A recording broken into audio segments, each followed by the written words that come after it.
जी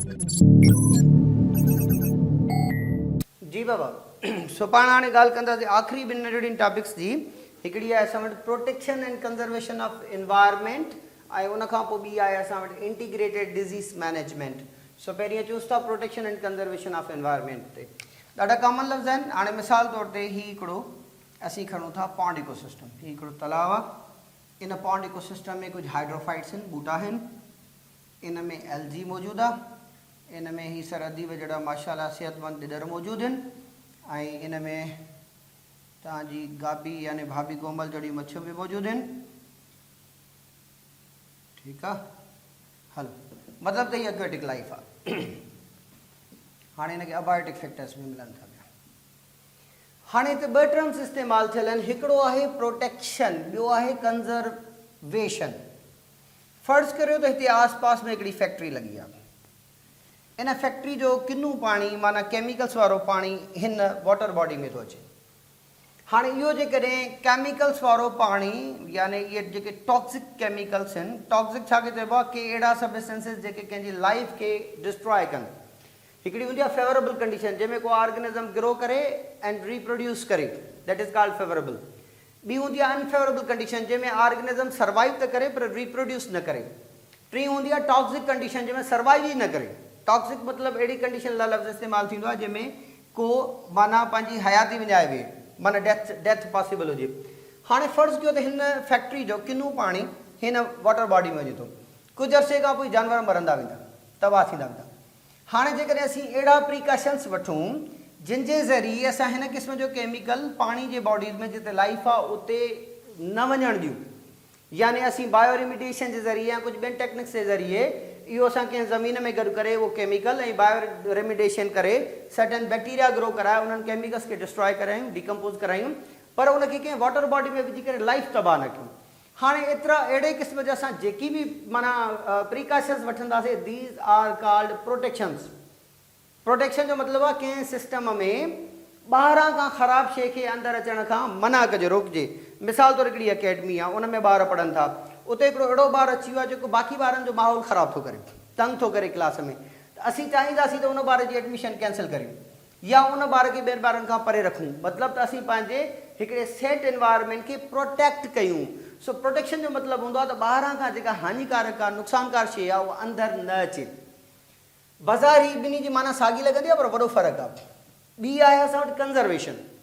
conservation जो मतिलबु आहे त सिस्टम जे अंदरि जेका हिकिड़ी सुठी शइ मौजूदु आहे उहा ज़ाया थियणु न ॾियूं, उनखे रोकियो। कीअं?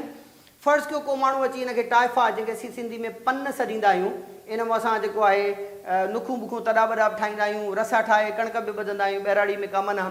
सो इनखे असां चवंदा आहियूं टाइफा, TYPHA, टाइफा, पन। माना असांजे उत्तर सिंध में या इवन लाड़ में बि खॾनि खुॿनि में जाम आई आहे, थर वारे पासे ॾे न हूंदी।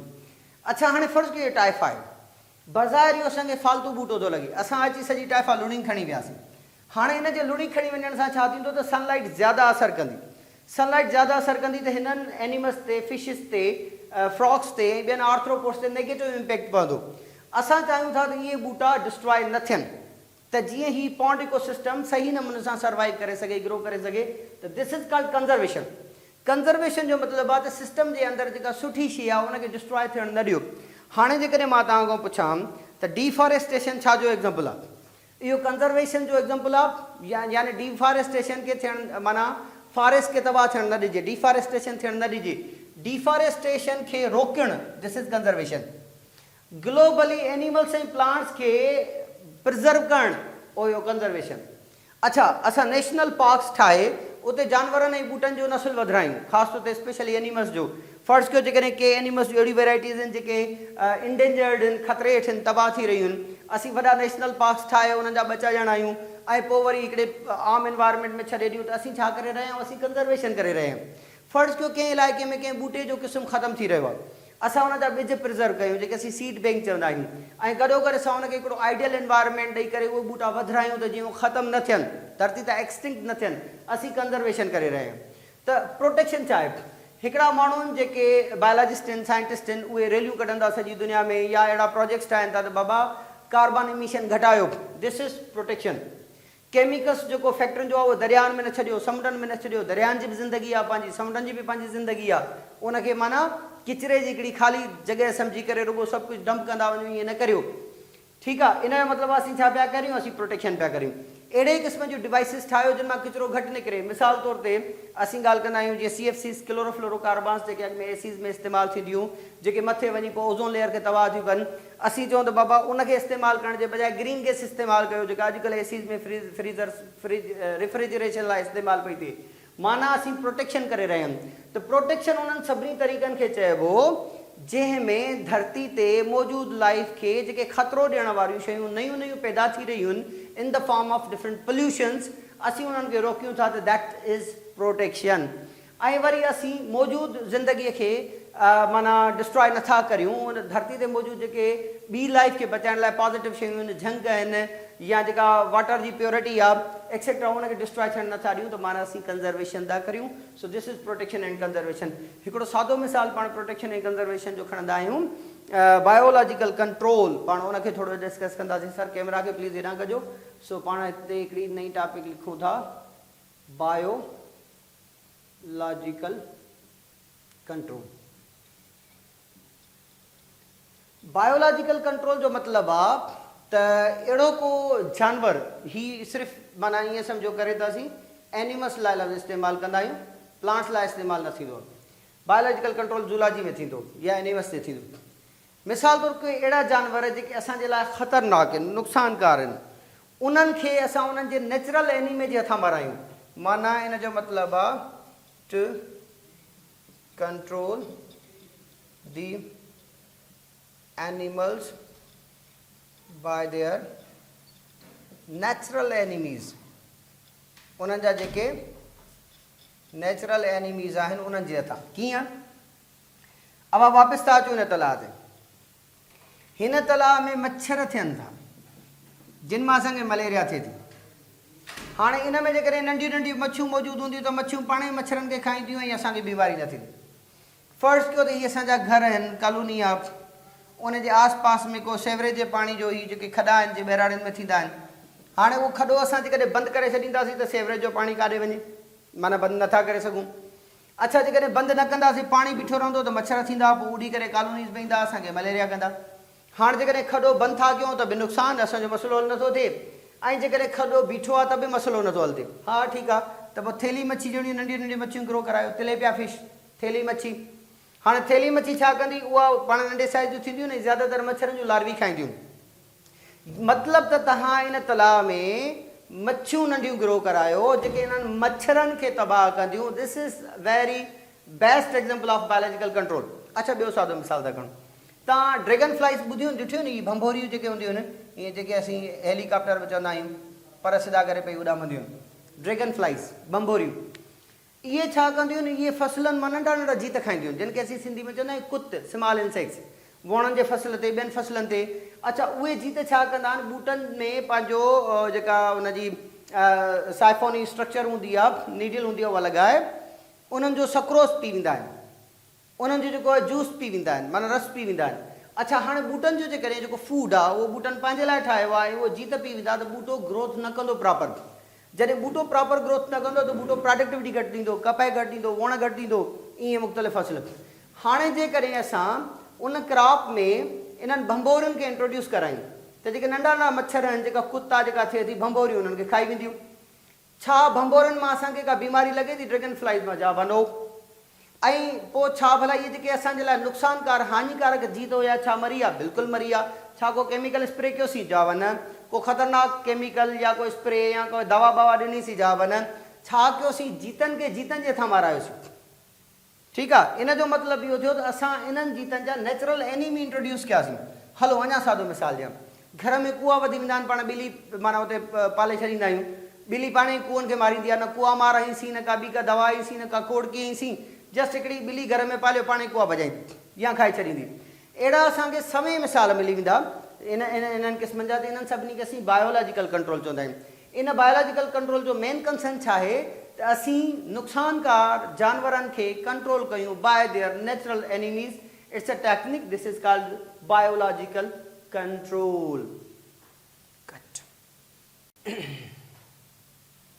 हाँ जी बाबा तव्हांखे तमामु घणो बोर कयोसीं बस लास्ट टॉपिक जो के चैप्टर जी that is integrated disease management IDM। हाँ इंटीग्रेटेड डिज़ीज़ मैनेजमेंट जो मतलब इहो आहे त बूटनि जे अंदरि इहा एग्रीकल्चर जी टेक्निक आहे एग्रीकल्चर में इस्तेमालु थींदी आहे। तव्हां हीअं करियो त हिकिड़ो अहिड़े क़िस्म जी मैनेजमेंट करियो विदिन द सिस्टम। इंटीग्रेटेड जो मतिलबु हूंदो आहे का अहिड़ी शइ जेका विदिन सिस्टम हुजे जेका उन खां ॿाहिरि न हुजे विदिन हुजे।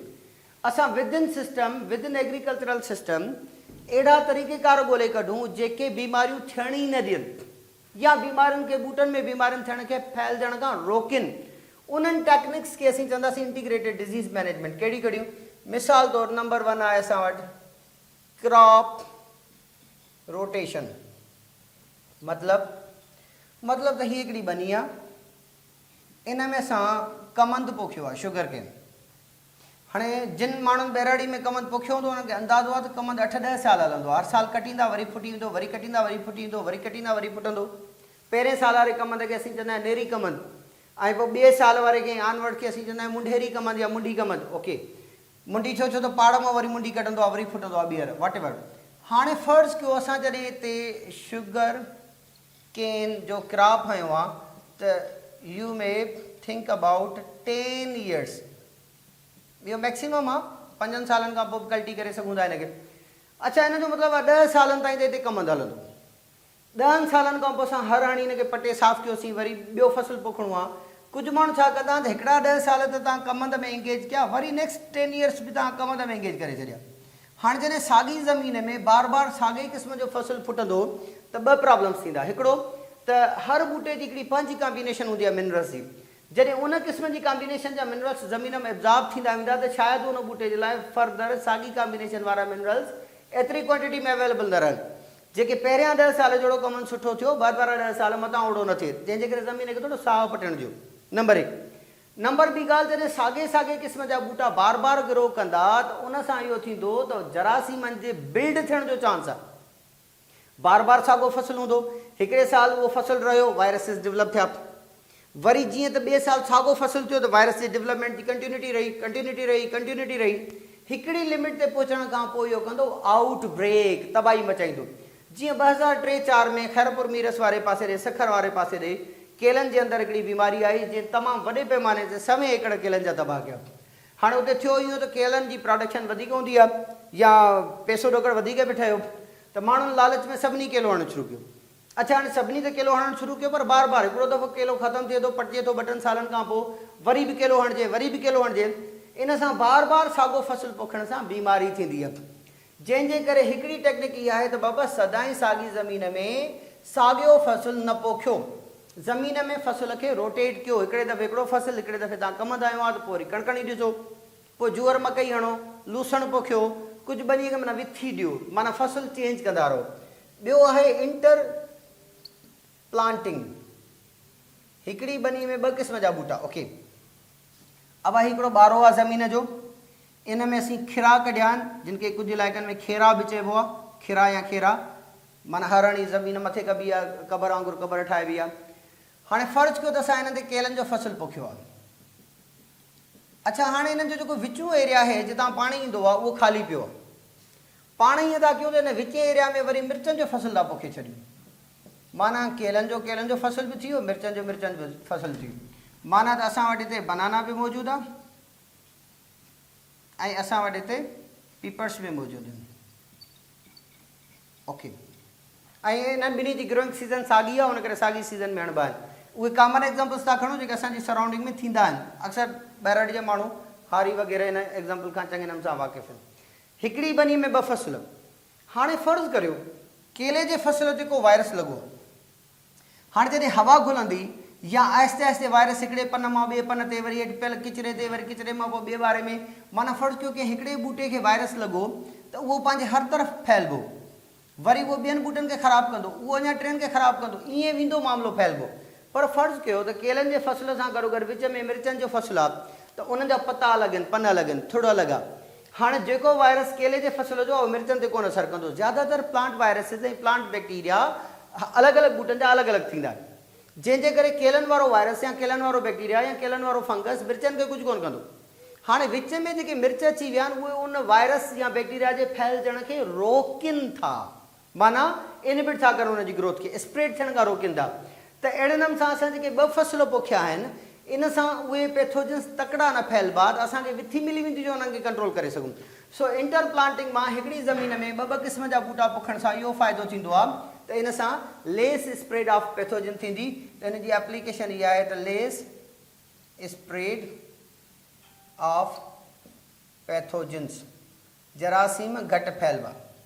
अच्छा उन खां पोइ चयोसि टू ग्रो दी legume family plants, legume family जा बूटा ग्रो कराइजनि।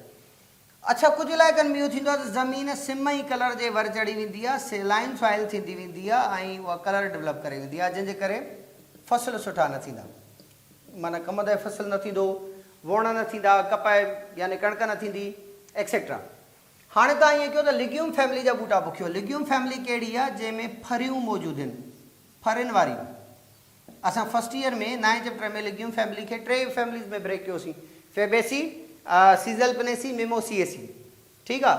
हाणे उन्हनि जो जेकॾहिं मां कुझु कैरेक्टर्स कॉमन ॾेई वञा त तव्हां सुञाणियो त बबुर में माना पलड़ो थींदो आहे, कंडीअ में सिंगरी थींदी आहे, ऐं मुंगेरा जेके आहिनि उहा बि फरी मौजूदु आहे, मटरनि जी फरी मौजूदु आहे, ठीकु आहे। अहिड़े क़िस्म जा बूटा जेके पापड़ा, फरियूं, सिंगरियूं रखनि था उहे सभु लिग्यूम फैमिली में ईंदा। लिग्यूम फैमिली तमामु घणो लूणु पीअंदी आहे। मिसाल तौरु हीअ बनी जेकॾहिं कलराठी थी वई आहे, हिन में तव्हां माफ़ु कजो मांझांदड़ी या लकड़ा पोखे छॾियूं, या हिकिड़ो बूटो थींदो आहे जेको असीं ॿकरियुनि वग़ैरह खे गाह तौर ते ॾींदा आहियूं, जंतर, जेके कुझु इलाइक़नि में झांझो या झिंझिण बि चइबो आहे, झिंझिण, जंतर, झांझो 2-3 नाला साॻी जा आहिनि। या वरी मांझांदड़ी उहो बि लॻभॻि साॻियो ई बूटो आहे, जंहिंजा तमामु वॾा लकड़ा थींदा आहिनि, जेके असीं बहिराड़ी में कंहिं तौर में जेके लांडियूं बांडियूं ठाहींदा असीं टीर ऐं 6 तीर न हूंदा त या पंहिंजो मांझांदड़ी इस्तेमालु थींदी या बांस इस्तेमालु थींदो। ओके, हाणे इन क़िस्म जो बूटो छा कंदो आहे, तमामु वॾी क्वांटिटी में ज़मीन मां लूणु पीअंदो आहे, त आहिस्ते आहिस्ते ज़मीन मिठी थींदी आहे, यानी असां ज़मीन खे बीमार थियण खां बचायूं था। कुझु साल जेकॾहिं तव्हां लिग्यूम फैमिली जा बूटा लॻाईंदा, ज़मीन सुठी थी वेंदी, पोइ तव्हां ॿियो फसल लॻाए सघो था। नंबर ॿी ॻाल्हि, इन लिग्यूम फैमिली जे बूटनि जे पाड़ुनि में साइनोबैक्टीरिया तमामु घणा आहिनि, ऐं सर्टेन अहिड़ा बैक्टीरिया आहिनि जेके नाइट्रोजन फिक्सिंग कंदा आहिनि। साइनोबैक्टीरिया जे बल्कि nitrogen fixing bacteria, nitrogen fixing bacteria. अच्छा, बूटनि खे ज़मीन मां मिनरल्स खपंदा आहिनि, गॾोगॾु नाइट्रोजन खपंदी आहे उन्हनि जी प्रोटीन वग़ैरह ठाहिण जे लाइ, ऐं उहा नाइट्रोजन हवा में त 78% मौजूदु आहे, पर इनर्ट आहे, कंहिं कम जी कोन्हे। उहा जॾहिं नाइट्राइट्स ऐं नाइट्रेट्स जे फॉर्म में हूंदी आहे, NO2 ऐं NO3 जे फॉर्म में, तॾहिं कम जी हूंदी आहे, ऐं NO2 ऐं NO3 में कन्वर्ट कंदा आहिनि सर्टेन बैक्टीरिया एंड साइनोबैक्टीरिया। त लिग्यूम फैमिली जे बूटनि जे पाड़ुनि में नाइट्रोजन फिक्सिंग बैक्टीरिया बि तमामु घणा आहिनि, जंहिंजे करे ज़मीन में नाइट्रोजन जी क्वांटिटी वधंदी, जंहिंजे करे ज़मीन में बूटा सुठा ग्रो कंदा। इन जो मतिलबु आहे त लिग्यूम फैमिली जा बूटा ग्रो कराइण सां ज़मीन बि सुठी थी वई ऐं ज़मीन में नाइट्रोजन जी क्वांटिटी बि अची वई। अच्छा, ॿियो वरी इहो आहे टू ग्रो दी पैथोजन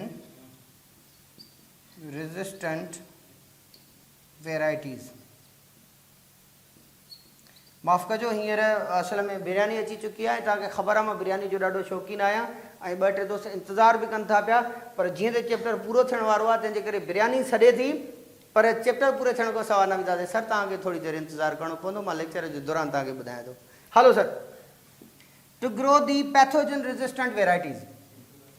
अच्छा सर, कैमरा खे न कजो। फर्ज़ कयो त हीअ हिकिड़ी कमंद जी वेराइटी आहे A, ऐं हीअ कमंद जी शुगर केन जी वेराइटी आहे B। हाणे फ़र्ज़ करियो त जेका वेराइटी A आहे उहा पैथोजन जो अटैक ज़्यादा थो थिए, ससेप्टेबल आहे, माना कमज़ोर आहे। उन जे मुक़ाबले में जेका वेराइटी B आहे उहा पैथोजन रेजिस्टेंट आहे। अच्छा, जेकॾहिं आम क़िस्म जे हारी खे हिन क़िस्म जी ख़बर न हूंदी आहे त उहो छा कंदो आहे, कमंद जी का बि वेराइटी हणी छॾींदो, वणनि जी का बि वेराइटी हणी छॾींदो। पर जिन माण्हुनि खे साइंटिफिकली ख़बर हुजे, सर कैमरा अञा नथी अचे पई, जिन माण्हुनि खे माना इहा ख़बर आहे त कहिड़ी वारी वेराइटी पैथोजन्स खे बर्दाश्त करे सघंदी, त बहितर आहे त उहा वेराइटी बनी में पोखियो जेका पैथोजन सां रेज़िस्ट करे सघे। जंहिंजे करे असांखे कोई स्प्रे करणो कोन पवंदो, असांखे को केमिकल हणणो न पवंदो, को पेस्टिसाइड न लॻाइणो पवंदो, को हर्बिसाइड न लॻाइणो पवंदो, ऐं के ॿिया जीतमार या वायरस जे ख़िलाफ़ु या बैक्टीरिया जे ख़िलाफ़ु फंगीसाइड्स वग़ैरह असांखे इस्तेमालु न करणा पवंदा फंजाई जे ख़िलाफ़ु। त इन जो मतिलबु आहे त असीं का पॉल्यूशन बि कोन कंदासीं ऐं असीं बची वेंदासीं। हाणे ही 3-4 तरीक़ा ॾिठासीं, अञा ॿिया बेड़ा खोड़ सारा थी सघनि था। इन्हनि तरीक़नि जे ज़रिए असां ॾिठोसीं त कहिड़े नमूने सां असां हिकिड़ी मैनेजमेंट कईसीं ऐं उहा विदिन सिस्टम मां ॿाहिरां बि कुझु कोन आंदो आहे। सर्टेन टेक्निक्स आहिनि जेके विदिन सिस्टम मौजूदु आहिनि, रुॻो असां अप्लाई कयूंसीं, जिन जे ज़रिए असां पंहिंजे फसल खे बचायोसीं। सो असीं इंटीग्रेटेड डिज़ीज़ मैनेजमेंट जे ज़रिए एग्रीकल्चर खे खोड़ सारनि बीमारियुनि खां बचाए सघूं था। सो चैप्टर पूरो थियो। Thank U.